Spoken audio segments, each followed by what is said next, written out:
Hi friends, in this video let us see today 6M BCom IAS 2 calculation of goodwill 4 marks ಗೆ.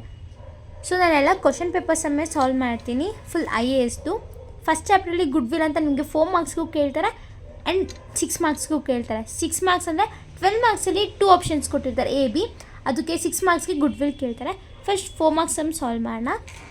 Format particulars amount first consideration transferred ಅಂತ ಇರುತ್ತೆ, ಅದು amount ಬರ್ಕೊತೀವಿ second ಕಾಲಮಲ್ಲಿ. Next add non controlling ಇಂಟ್ರೆಸ್ಟಲ್ಲಿ share capital pre acquisitions profit ಏನಾರು ಇದ್ದರೆ ಬರ್ಕೊತೀವಿ, ಅಲ್ಲಿ ಇದು ಮಾಡಿ ಕ್ಯಾಲ್ಕುಲೇಟ್ ಮಾಡಿ ಒಂದು ಅಮೌಂಟ್ ತೊಗೊತೀವಿ. Next less fair value of asset required ordinary share capital retain earnings ಎಲ್ಲ ಬರ್ಕೊತೀವಿ. ಕ್ವಶನಲ್ಲೇ ಕೊಟ್ಟಿರ್ತಾರೆ ಇವೆರಡು.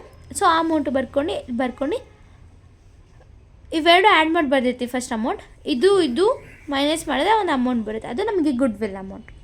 So this is the format. So question ನೋಡೋಣ. First question that is question paper some 2024 goodwill. Alila Limited acquired all the ordinary shares of Sheela Limited for 16 lakh on 31/3/2022 and drafted statement of financial position as on same date was as follows. So current assets 12 lakh, equity 1 lakh, ordinary shares of rupees 10 each, ಅದು 10 lakh, retain earnings 2 lakh, ಇವೆರಡು count ಮಾಡಿದ್ರೆ 12 lakh ಅಂತ ಇದೆ. Calculate goodwill as per Indian standard accounting 103 ಅಂತ ಕೊಟ್ಟಿದ್ದಾರೆ. So Leela Limited ಏನು ಮಾಡಿದೆ, Sheela Limited ordinary shares acquire ಮಾಡಿದೆ, ಟೋಟಲ್ ಬಂದು 16 lakh. ಸೊ ಈಗ ನಾವು ಗುಡ್ವಿಲ್ನ ಕಂಡುಹಿಡಿಬೇಕಾಗುತ್ತೆ. ಸೊಲ್ಯೂಷನ್ ಬಂದು first calculation of goodwill of Leela Limited. So ನಾವು ಲೀಲಾ ಲಿಮಿಟೆಡ್ದು ಗುಡ್ವಿಲ್ ಕಂಡುಹಿಡಿಬೇಕು, ಅದಕ್ಕೆ ಕ್ಯಾಲ್ಕುಲೇಷನ್ ಆಫ್ ಗುಡ್ವಿಲ್ ಅಂತ ಬರಿತೀವಿ.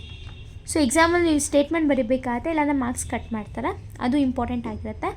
ಸೊ ಪರ್ಟಿಕ್ಯುಲರ್ಸ್ ಅಮೌಂಟ್ ನಮ್ಮ ಫಾರ್ಮೆಟಲ್ಲಿ ಹೇಳ್ದಂಗೆ ಫಸ್ಟ್ ಕನ್ಸಿಡ್ರೇಷನ್ ಟ್ರಾನ್ಸ್ಫರ್ಡ್.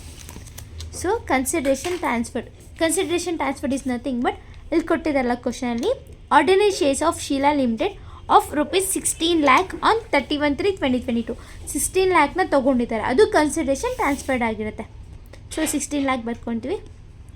ಇಲ್ಲಿ ನಮ್ಗೆ ಯಾವುದು ಈಗ ನೆಕ್ಸ್ಟ್ ಆ್ಯಡ್ ಮಾಡಬೇಕಾಗತ್ತೆ, ಯಾವುದು non controlling interest share capital pre acquisitions profit ಇಲ್ಲ. ಸೊ ಲೆಸ್ ಮಾಡ್ಕೊತೀವಿ. ಲೆಸ್ಸಲ್ಲಿ ನಾನು ಆಗಲೇ ಹೇಳ್ದಂಗೆ ಆರ್ಡಿನರಿ ಶೇರ್ ಬರುತ್ತೆ, ರಿಟೈನ್ ಅರ್ನಿಂಗ್ಸ್ ಬರುತ್ತೆ. First less fair value of asset required. So ಕ್ವಶನಲ್ಲಿ ಆರ್ಡಿನರಿ ಶೇರ್ಸ್ ಕೊಟ್ಟಿದೆ, ರಿಟೈನ್ ಅರ್ನಿಂಗ್ಸ್ ಕೊಟ್ಟಿದೆ. ಗುಡ್ವಿಲಲ್ಲಿ current assets non current assets ಯಾವುದೇ ಬಂದರೂ ನಾವು ತೊಗೊಳಲ್ಲ, ಕರೆಂಟ್ ಅಸೆಟ್ಸ್ ಬಂದರೂ ತೊಗೊಳಲ್ಲ.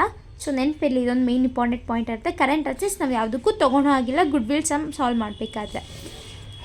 Fair value of assets required, ordinary shares ಎಷ್ಟಿದೆ 10 lakh, retain earnings 2 lakh. So ordinary share capital 10 lakh, retain earnings 2 lakh. So ಇವೆರಡು count ಮಾಡಿದ್ರೆ ನಮಗೆ 12 lakh ಸಿಗುತ್ತೆ. ಸೊ ಈಗ ನಾವು ಕನ್ಸಿಡರೇಷನ್ ಟ್ರಾನ್ಸ್ಫರ್ ಮತ್ತು ಫೇರ್ ವ್ಯಾಲ್ಯೂನ 16 lakhಯಿಂದ 12 lakh ಮೈನಸ್ ಮಾಡಿದ್ರೆ 4 lakh ಸಿಗುತ್ತೆ. Less ಕೇಳಿರೋದು 16 lakh minus 12 lakh 4 lakh. So ನಮ್ಮ ಗುಡ್ವಿಲ್ ಬಂದು 4 lakh ಅಮೌಂಟ್. ಸೊ ಈ ಥರ ಸಾಲ್ವ್ ಮಾಡಬೇಕಾಗುತ್ತೆ. ನೆಕ್ಸ್ಟ್ ವೀಡಿಯೋದಲ್ಲಿ 12 ಮಾರ್ಕ್ಸಲ್ಲಿ 6 ಮಾರ್ಕ್ಸ್ ಹೇಗೆ ಕೊಡ್ತೀನಿ ಹೇಗೆ ಮಾಡೋದು ಅಂತ. ಸೊ ಈ ಥರ ಮಾಡಿ.